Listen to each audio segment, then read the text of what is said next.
In August 2019, an experienced hiker set off to do a section of a longer 12-mile hike in the forest of Waipio Valley in Hawaii. He never came back from that hike, and his family has searched tirelessly for him since. But however, he's not been found, and there's been no trace of him since he set off on that trail. What happened to Kyle Britton?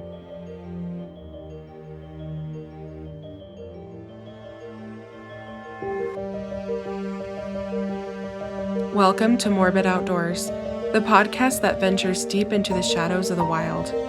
Here, we unravel the mysteries of missing persons, explore spine chilling legends, and share the most morbid stories that nature has to offer. From the depths of the dense forests to the highest mountain peaks, we'll uncover the secrets that lie hidden in the great outdoors. Join us as we navigate the eerie, the unexplained, and the terrifying. So if you dare, grab your gear and let's embark on a journey into the unknown. This is Morbid Outdoors.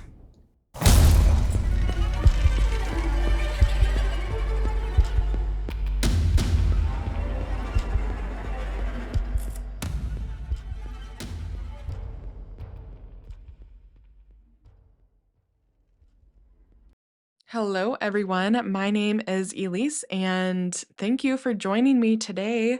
If everything goes to plan when you visit, or sorry, not when you visit, when you listen to this episode, I will be actually in the High Uintas Wilderness on a backpacking trip. So I am super excited. I really hope that, obviously, I'm pre recording this. I really hope that the trip is able to happen. The weather's been kind of weird lately, so we shall see, but that is my plan. I really want to say thank you so much for tuning in. I know I haven't been as active on social media. It's just really hard, I think, in the summer for me to feel the need to be productive at anything when I'm on summer break. So, if you're also on summer break, I hope you're enjoying your summer and I hope that you're having a good day. So, today we are going to talk about someone who disappeared on a hike in Hawaii. Now, I think that Hawaii is a pretty dangerous place to hike given the terrain, the weather, and just kind of everything that culminates in like the danger of hiking in Hawaii. I've done very little hiking in Hawaii, so I'm not like a pro. I don't know Hawaii very well, but it is a beautiful place, and I'm sure the hikes are amazing. I'm just so scared of heights that half of the hikes that I see online, I would probably never attempt. So today's case takes place in the Waipio Valley, and it's located on the Big Island of Hawaii. So Waipio means curved water in the Hawaiian language, and I think it's actually pronounced Vaipio, like a slight V, but I can't do that very well, so sorry for that. So let's talk about this valley. The valley floor at sea level is almost 2,000 feet or 610 meters below the surrounding terrain. So it very much is one of those picturesque Hawaiian valleys. The valley was formed by stream erosion and the weak basalt lava from the Kohala volcano. The shoreline in the valley is a black sand beach, which is very popular with surfers. So, a lot of times, if you're there or visiting, you will see a ton of people surfing, maybe just people going to the beach. Now, what's cool is that there are a few taro farms that are located in the valley. And I think I'm saying that right, taro. Let me Google it real quick because some people online are really annoyed that I might pronounce things differently. Taro, that's what Wikipedia says. So I did say it right. I'm not Wikipedia, Google. So, anyways, I just want to give you guys a reminder that, like, I don't know every single word in the world, and I try my best. And I'd say 90% of the time, I look up how to say things before the show.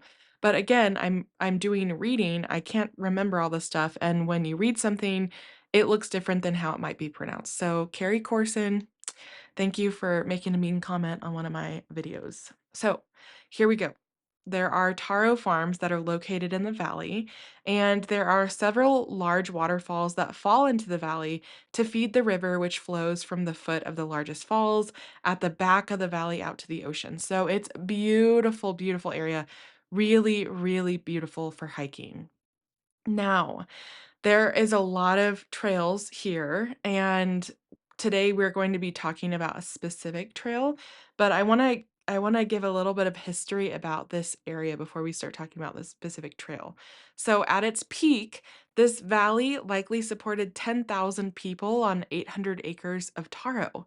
And in the 18th century, the king of Maui raided Waipio and burned the four sacred trees to the ground. So, there was a little bit of conflict, but this used to be a very booming, culture in, like, Little Valley before, they were colonized.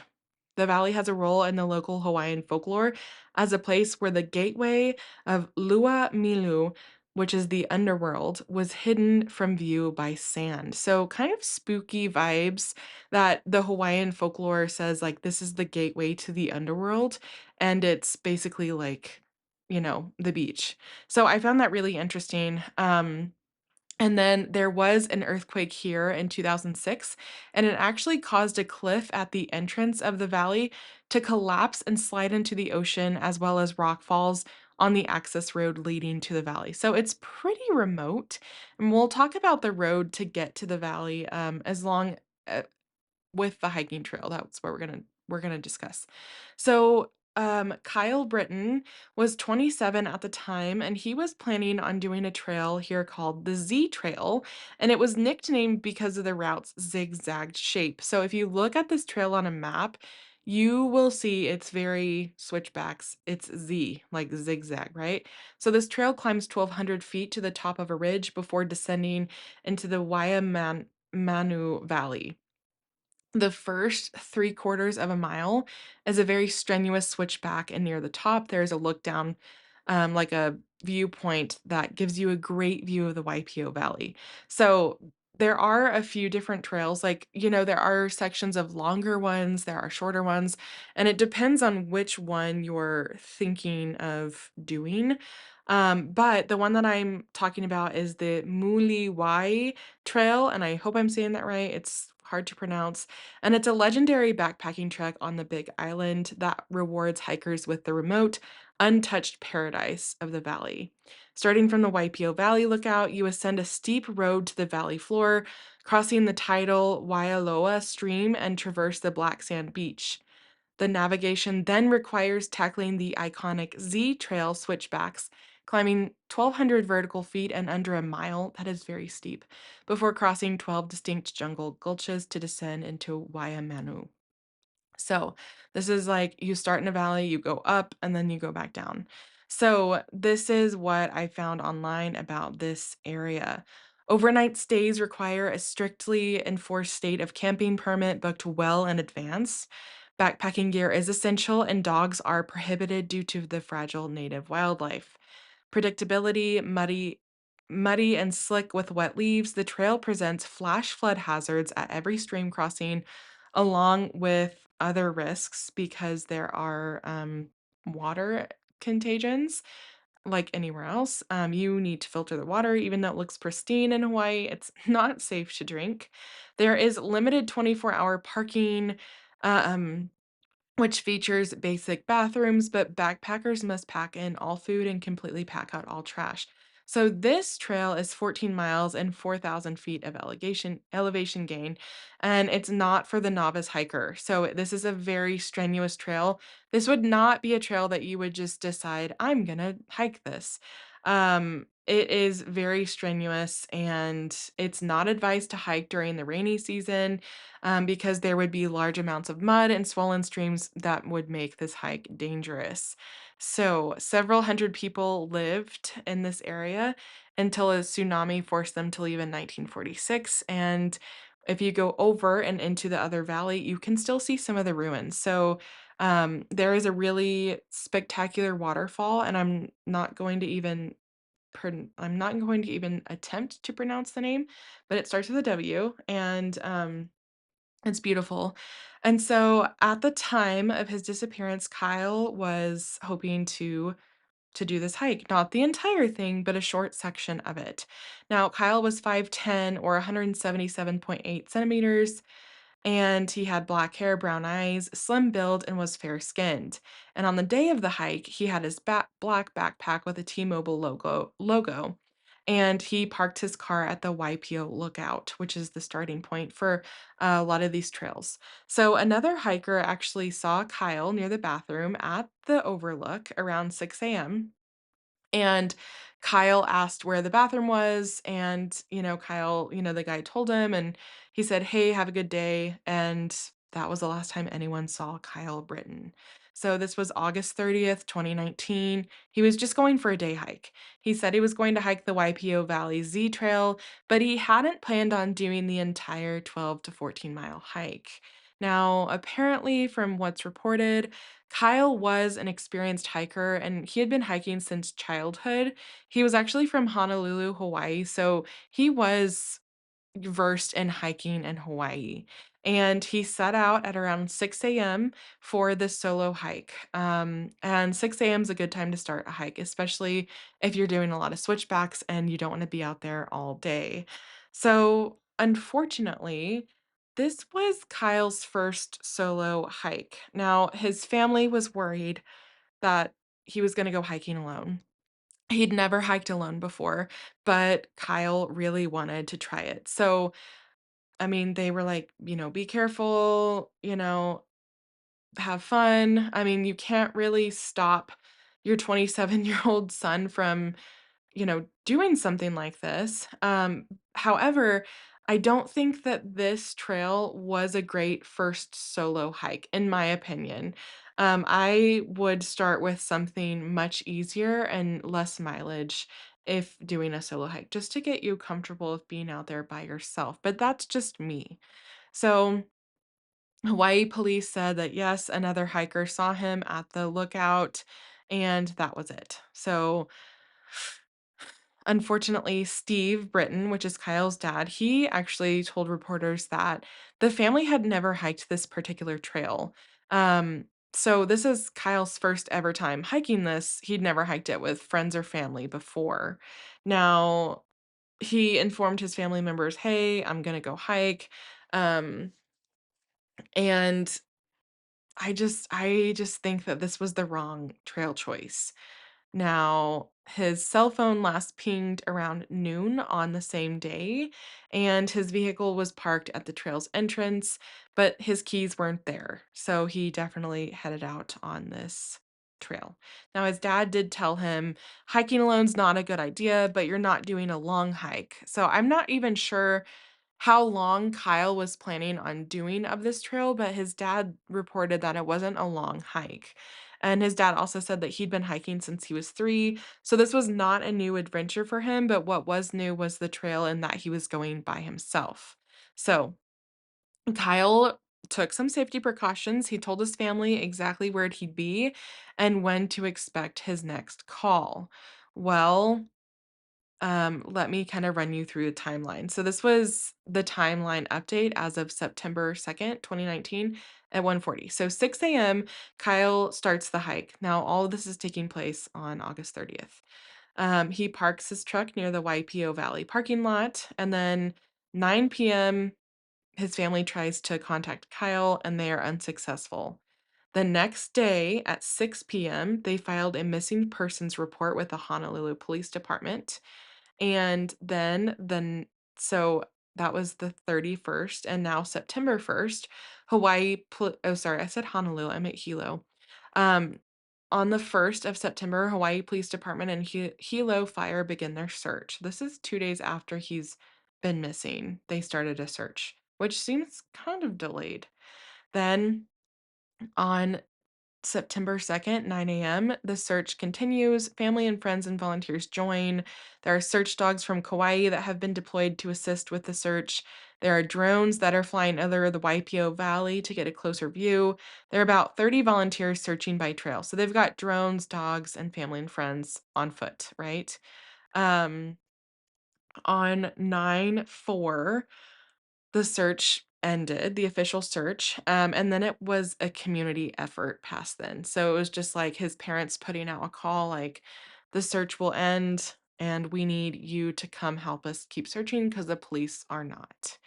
So his cell phone ping that they found was at the top of the Z Trail. So it looked like he made it up there. I mean, that's what the cell phone ping looked like. But the cell reception is poor in this area, and only if you're lucky, you can get a signal near the lookout or the top of the ridge.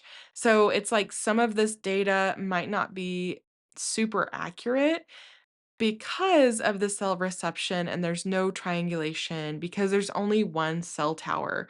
So while it looks like on paper his cell pinged at the top of the Z trail, they're not really sure if that's completely accurate.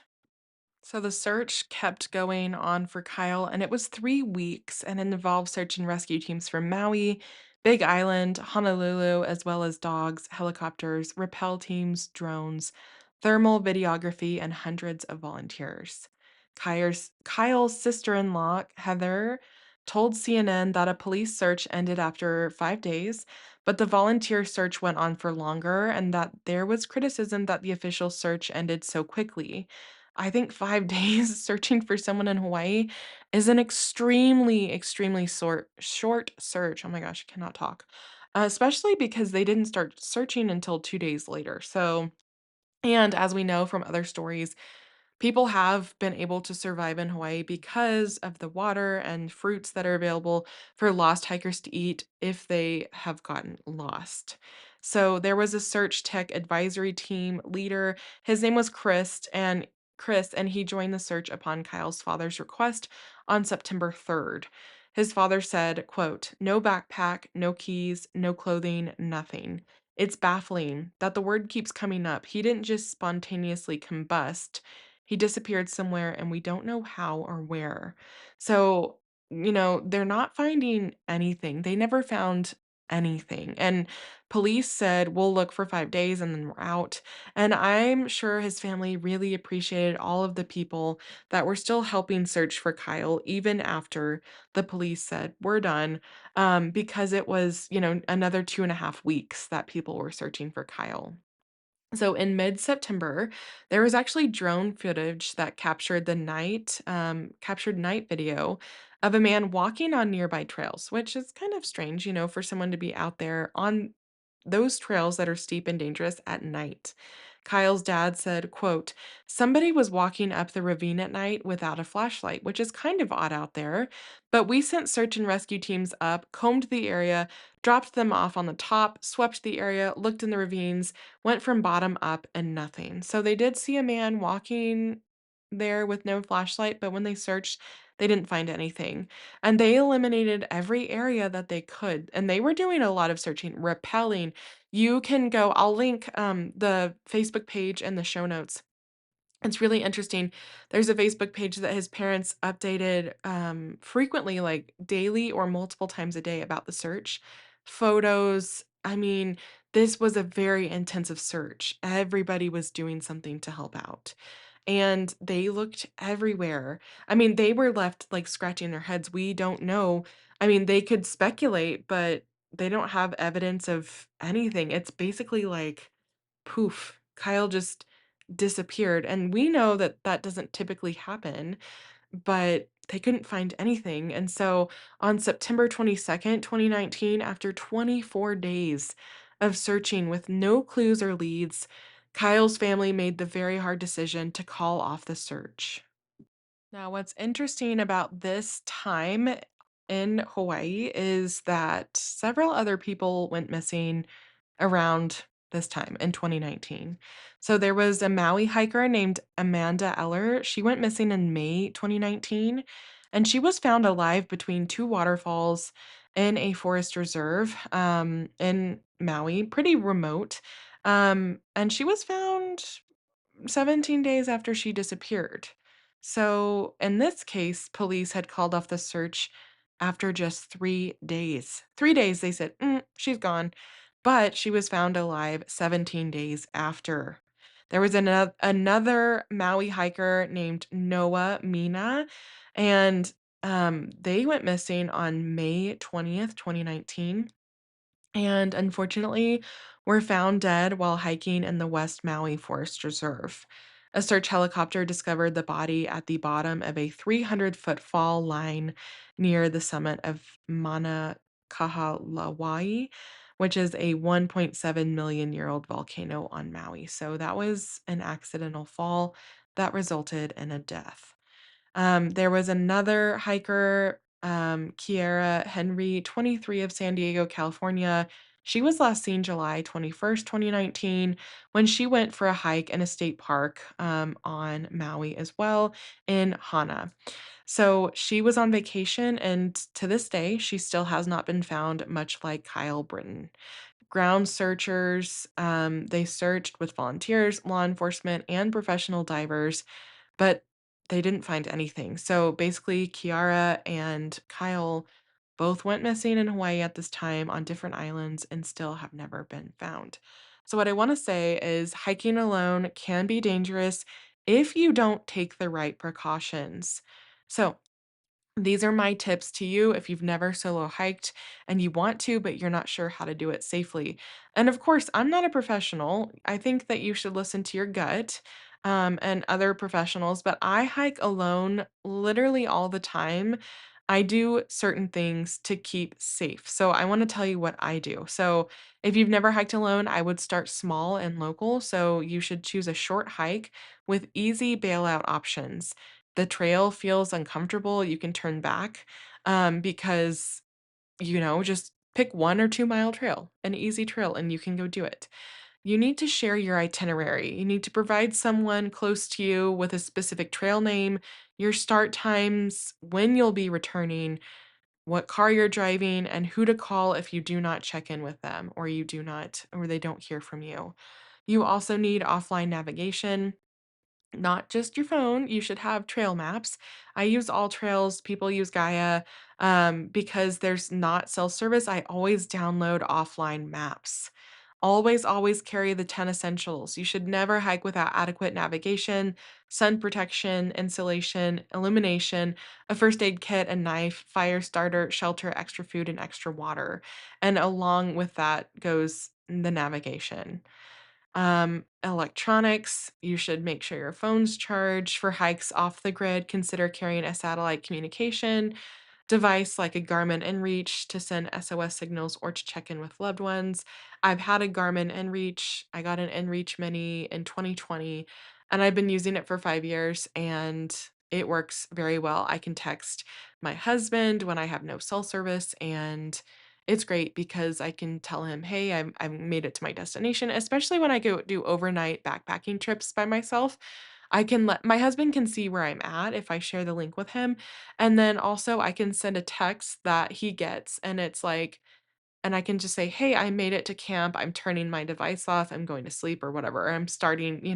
So I highly recommend it. I think it was like $300, and it's one of the best investments I've made, during my hiking career. So, I also want to mention that you should be wildlife aware.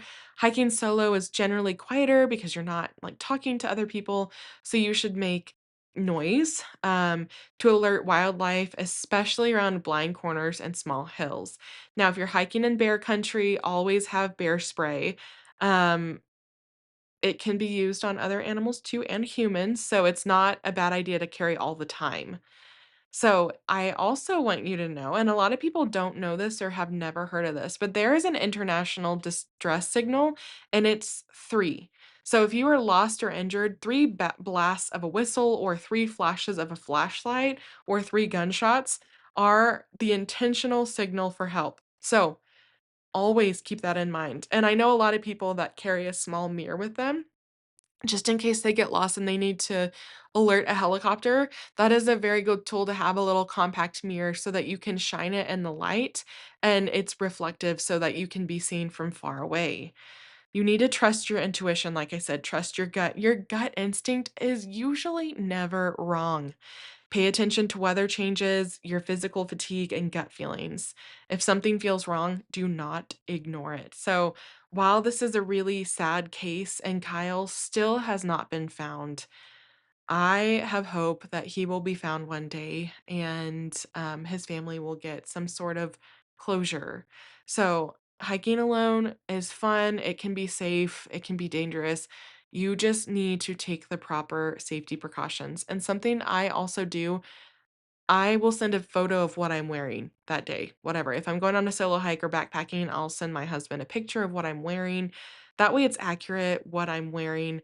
Um, it's kinda morbid, but also I've seen recently online that brighter colors are better to wear when you're recreating outside because it makes it easier for someone to spot you in thick foliage or terrain.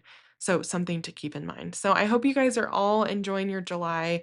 I'm so far enjoying mine, and I hope you guys have a great weekend. Get out there and get some sunshine. As always, recreate responsibly and remember, sometimes the great outdoors aren't always great. Thanks for listening to Morbid Outdoors. If you're enjoying what you're hearing, make sure to subscribe to the show on your favorite podcast platform. It's free, easy, and it helps us out immensely. When you subscribe, you get updates on our latest episodes, and it also boosts our visibility, making it easier for other curious souls to find us. Another great way to support Morbid Outdoors is by leaving us a review. Whether you're on Apple Podcasts, Spotify, or wherever you listen, a quick review helps us know what you love about the show. You can also join us on Patreon for early and ad free content. Find us on Instagram and Facebook at Morbid Outdoors Podcast. You can email us case suggestions and your campfire stories at morbidoutdoorspodcast@gmail.com. Thanks so much for the support, and I'll see you next time.